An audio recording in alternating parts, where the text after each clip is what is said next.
welcome back to the channel, Pennies and Cents. On this week's episode we'll do our usual grocery haul. We are going to patch up that canvas that we bought for my daughter's bedroom at the Eco store, and we might have a quick look around the garden and see what is left of the last few things ready to harvest. And as usual, we'll do our ledger and discuss budgeting. I hope you've had a great week, and here's the video.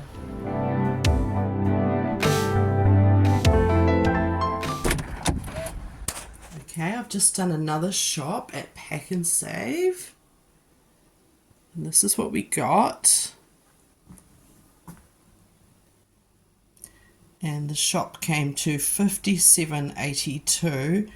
I got $40 cash out, so that hopefully that's all I use for top-up shops and takeaways for the rest of the week.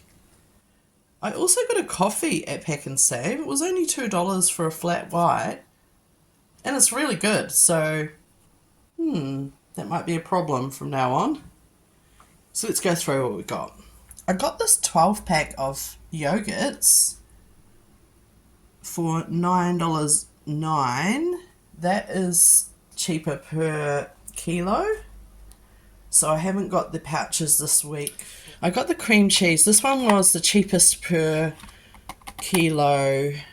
It was $3. Sorry, it was $4.49.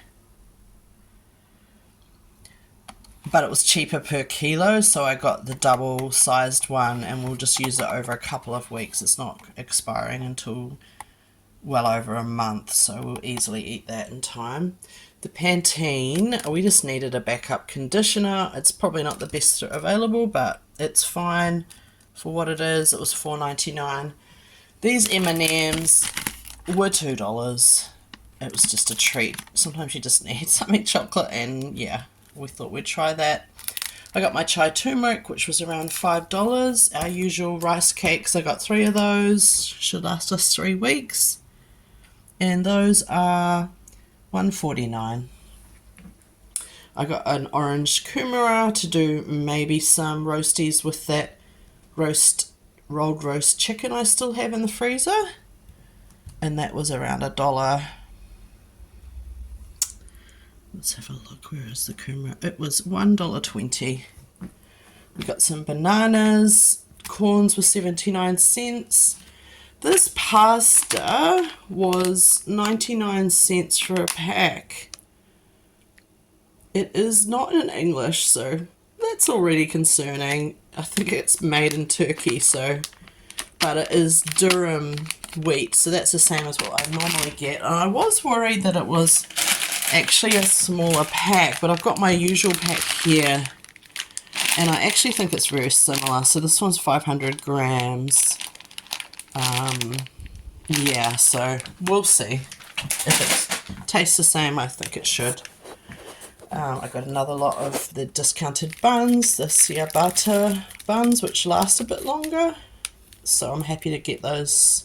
You know, they're usually $5, so can freeze the leftovers as well. We just needed some 3-ply loo roll. I got the long roll, which I find is better value per loo roll, and that was $6.29 for 8. So it should be the equivalent of a 12-pack. So we got this capsicum, which was $1.29 on special. We got a couple of oranges, 4 apricots, Evo, and some salami instead of lunch meat. It just was on special. So yeah, the oranges were $2 for 2. Actually, that's quite expensive. Apricots were $1.62. Avocado is $1.49. That's going to be for tea tonight. We've got some people coming over, and that's the shop. I've just got back from the Copeland's bakery. I got 2 loaves of bread. I'll freeze one and we'll use one for the week, so that's 2 weeks worth of bread. These slice ends, I got the lolly cake. I'm going to put that in the freezer for a an occasion when we have a guest or we're going somewhere, because everyone likes lolly cake. The slice ends were $2.99 and the loaves of bread are about $1.70, so I spent $6.57 overall. And I also just popped to Costco, the Asian grocery supermarket. This 10 pack of latte coffee sachets was $3.59. And this kimchi, which is definitely a luxury item, was $5.99. It is sort of a medium pack. And so that's the shop. I spent around $10 at the Costco. Okay, I've just got back from another shop and I've been to Pack and Save and I spent $41.29. Now we're about to need cheese, so I got this 1 kg block, which was $11.99, which is a little bit expensive, but it is actually one of the cheapest ones. I got these little vine tomatoes, which were a good price for some salads, and they were $3.99. And these strawberries were on special. It's quite a big pack for $4.99. I thought I'd get this hummus for wraps, and I've got that cabbage which I will cut into slaw for wraps, and then these chicken meal makers which were $8.99. It's quite a big pack though, so that should do a couple of lunches per compartment. We're going to have a stew tonight, so I thought I'd get these discounted buns so that we can have it with our stew. These were on special for $1.99, and these little 2 packs of puddings were $1, so I grabbed 2 packs, which will be a nice treat. We've got some custard to use up. And these spiral pastas were 99 cents again, so I grabbed those. And I've just discovered the Pack and Save coffees, which are $2. I had to grab one of those. It's really good. And as I was driving past the fruit and veg store, I noticed that the pears were 99 cents and they're quite ripe, so I might actually do some bottling. So I grabbed some pears, and we just needed a cucumber, and the avocados were 99 cents. And I spent $7 there. So the pears were $3. So I must have got 3 kilos. I also went to the food factory again and spent $12.62. I grabbed some baking soda and some salt just for a backup. These were 99 cents, so it was a little treat for my daughter. And I've been finding these mini marshmallows a good little addition into a hot drink or a treat, so I got 2 bags of those for $1.47 each, and some Easter treats here for Easter in a couple of weeks, which were $5.99. And that's the shop.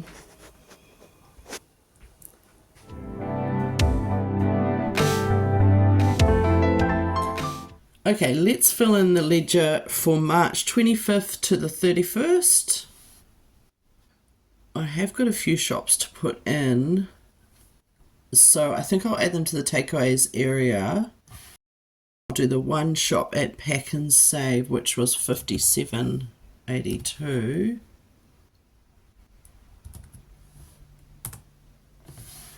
And I'll add the rest to takeaways because we did not get any takeaways this week. I was looking back in the receipts and everything, and I was like, thank you, because the takeaways are so high already. $119.30. I will show you already though. Here we've already got a negative sign, and I haven't even added the last few shops, so negative $13.70 for the month. Add the shops into the takeaway aisle. Perhaps next year when I do this, I will have a sum in each aisle and perhaps do Pack and Save, Woolworths, the fruit and veg shop, etc., and then I could just do a sum of how much I spent at each shop in there. So I might actually do that next time I set up a page. So we'll just add the Coupland's Bakery purchase, which was that bread and slice. I did buy a slice to give away as well. Oh, let's make that a plus. We have the little Costco purchase at the. It's funny that it's called Costco, but it's actually an Asian food supermarket with a K. Don't be confused with the big store Costco, which we don't have here in the South Island. I believe there's one in Auckland, but that's it. New Zealand doesn't have Costco pretty much. I really hope one does come to the South Island, because we just can't compete with the prices that other people can pay because of the bulk purchasing. And it would be nice to at least have that option. So, done the Costco for $9.58. Then I went back to Pack and Save, $41.29. Plus I bought those pears and the little bits from the fresh and veg store, $7. And that's it.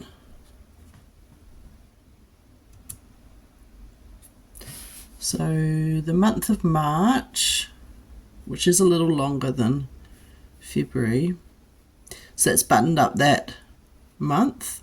I have spent a total of $511 in March. That is a little over budget.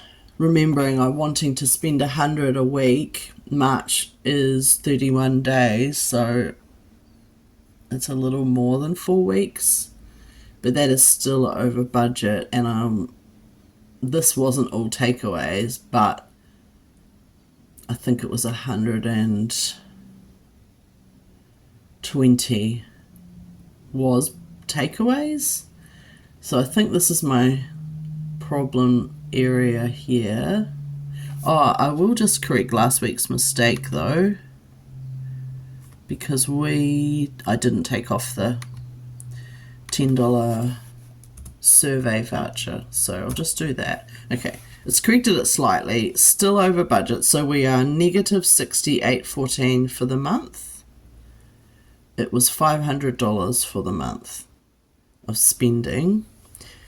Yeah, there's a little bit of work to do, but now that I'm doing this, I've realized maybe because we are quite well stocked, we might do a shop from the pantry week and only get the bare basics that we need, like any extra things for, school lunches or for my daughter, and milk and bread. Other than that, I think we'll try and shop from our pantry. So I might do that in sort of 3 or 4 weeks' time. If I do it, I'll film it and let you know how that goes, just to try and bring these numbers back, because we're already over budget by those two amounts, so it's over $100 for the year. We still have $4,000, $4,211.90 to spend for the year. I already know that in April, probably towards the end of April, I do have to spend $400 on this beast.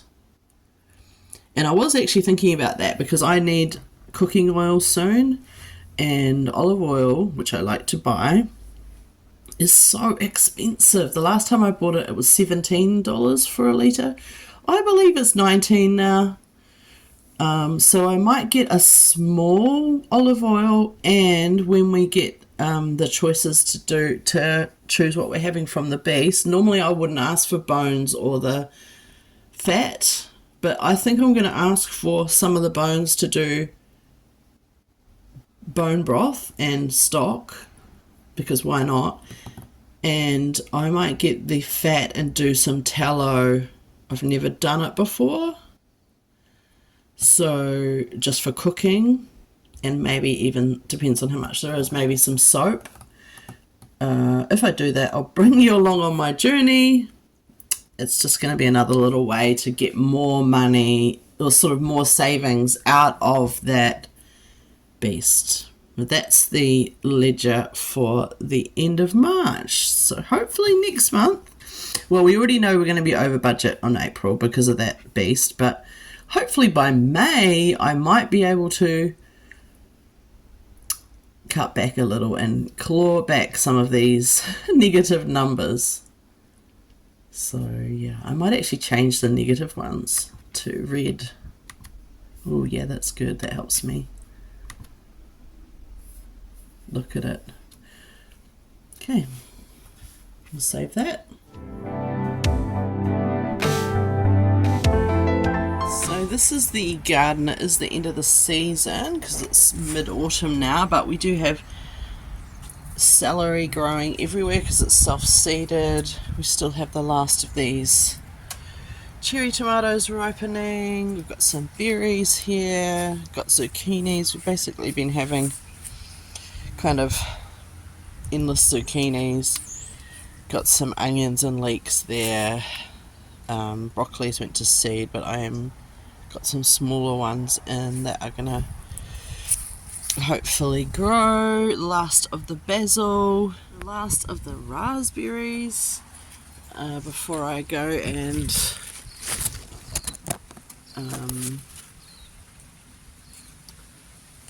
prune the plant. Rhubarb here.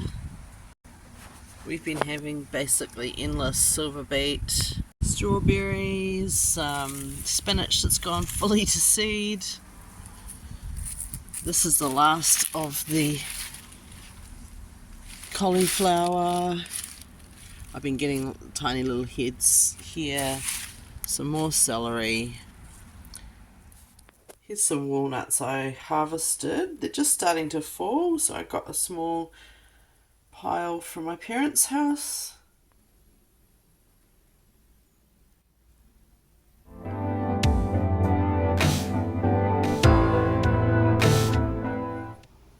Okay, we have got our painting here. I'm going to try and repair those little holes.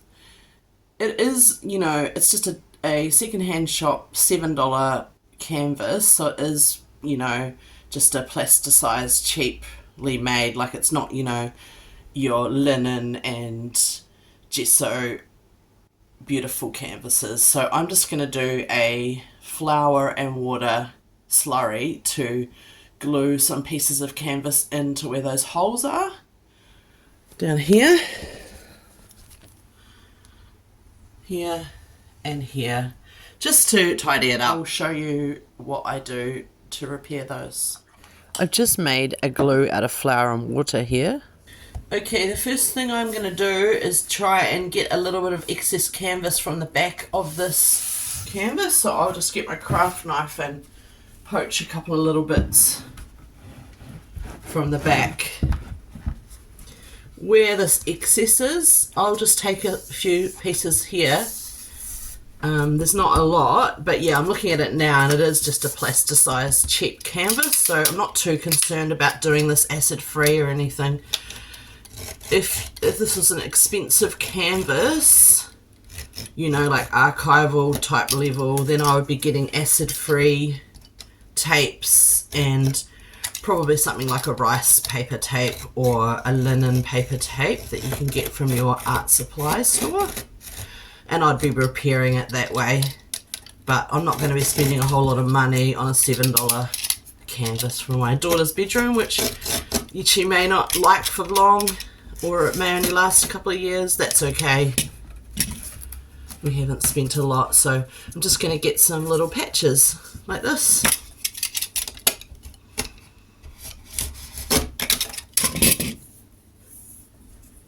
There we go, there's a piece. So what I'll do is move you so you can see kind of what I'm doing. I did start by giving this a good clean too, but not the back, so I'll be dusting that as well. you just kind of want to bring the fibres together. So I can see that's going to patch nicely. Any moisture added to canvas will cause it to swell and move. So once it has all been fixed and dried, we may have to damp the back. You know, and this is only flour and water, so it's not a big deal.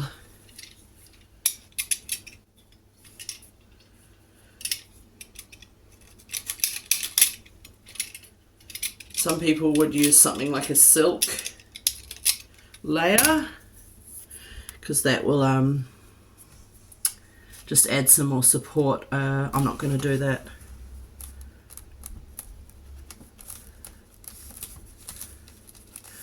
And we're just going to flatten out the excess. Might add some more. I mean, honestly, when you're making up this flour slurry, this is for things that, you know, are not archival. You make it drier rather than wet, because like I said, when you're introducing water, that's going to make the canvas bubble as it dries. There will always be a little indent where a hole has been, but we can just improve it so you don't notice it. So that's that first patch done. Patch them both now. This one here is a little difficult because it's underneath in a beveled lip, so I do need to weight these out so that they can dry flat. And it's just trying to lift with that moisture. So I'm going to get probably some tissue paper in this corner to press them out so it can dry more flat. And I've actually just found something that is the height of the canvas which can press underneath, and so I'll dry that the other way up, and I'll just set that up now.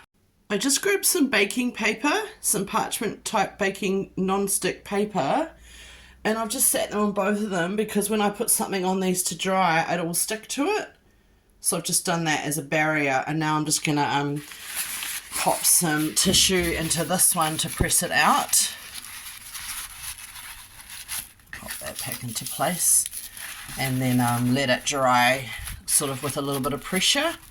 I'll show you once that's done. Found this box which is the height of the canvas, which will push it out, and now I'm going to turn the whole thing over.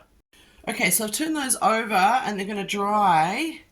There's always going to be kind of a little lump. I could always fill it with like some inert filler or something like that, or even paint when I go to colour it. But yeah, as you can see, I've got pressure on the back, and this has been pressed out by tissues. I am tempted to weight them to get an even flatter finish.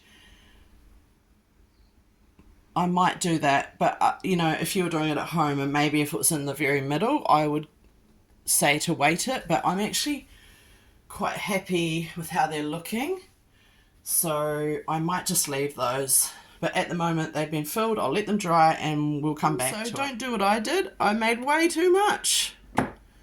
You only need about a spoon of flour, and I've done about 1/4 cup. That's way too much. I did end up weighting that larger crack. I've just put a little sandpaper block and what I had lying around, which is just a small amount of weight. Not too much to press down and make a square, but enough to try and let it dry flat. So we'll come back and check it probably overnight, or maybe in, you know, the end of the day we'll just check it. Just come in from outside, and I've noticed that the sun is coming here onto the canvas, so I'm going to be moving it out of the sun because, you know, you shouldn't have your artworks of any kind really in direct sunlight. Now this here has mostly dried, so it can be taken off the pressure now, and the other side's looking pretty good too. There is a little bit of a discoloration around it, so I'll probably just wipe that down with a damp cloth when it is fully dry, and then it's time just to colour up I might fill it slightly as well, but it is, and then I'll just colour it a colour close that I can get to that blue, and basically that's done. I'm just going to use a damp cloth to wipe around the edges of the patch just to get the excess. And I happen to find this oil crayon that's pretty much a perfect match, so I'm just going to use that to colour it in. And it will, as I scratch it on there, it will fill the crack.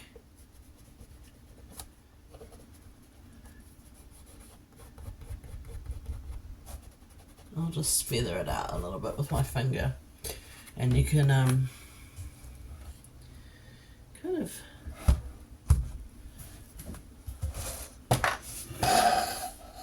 if you can see it. You can see it, but it's now masked, so you just wouldn't notice that there was a crack there. You just think it was texture in the piece. Okay, the first thing we need to do is have a little bit of a tidy. I have to get the fairy in to change the sheets and clean the room like usual. And now the fairy's been here. Yeah, so I'm the fairy, in case you're wondering. The mum always is. I will show you, she's already kind of had her room made over. We got her this cool grey headboard and her bee print, which has acrylic glass, which I think is good for kids' rooms. I put in these neck curtains, which actually I already had, but I bought these little soft blue, kind of dusty blue lined curtains, and then I got this fringe just from Spotlight and I just sewed it on. The last thing I would need to do in her bedroom, which I haven't got round to yet, is just a couple of ties either side, so I might do that. But yeah, you can't see that. But yeah, kind of tie it back with her baby bed. Kind of looks like princess curtains, really, with the fringe. So we're just waiting on that painting to pop here.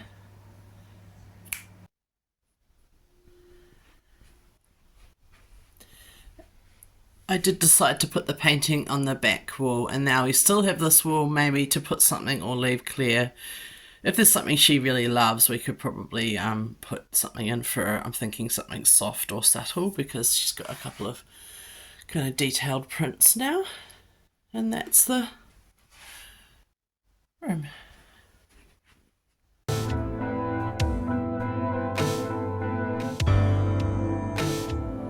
Thanks for watching and coming along with my grocery haul. If you have tips on how to save groceries with all of these price increases, or how you budget each week that might help others, just say so in the comments. If you like what you saw, subscribe, and I hope you have a great week. Until next time, it'll probably be next week, unless we get distracted with stuff, which is very likely to happen, and we'll see you then. Bye. Ta-ta.